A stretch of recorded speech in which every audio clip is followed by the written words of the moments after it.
Rates improved early this week before worsening after the Fed signaled higher policy rates to come. The Fed raised policy rates by 0.75% this week and signaled that future hikes may be smaller.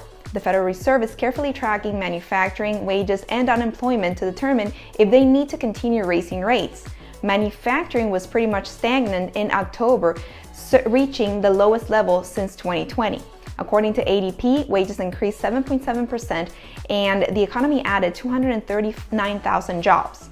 Construction spending went up despite further decline in new construction developments, and home buyers moved a median of 50 miles last year, up from the typical 15 miles, thanks to remote work and costly metros, according to NAR. Purchase applications fell 1% last week in response to increased rates, and we will continue to update you each week about the latest developments in the real estate market.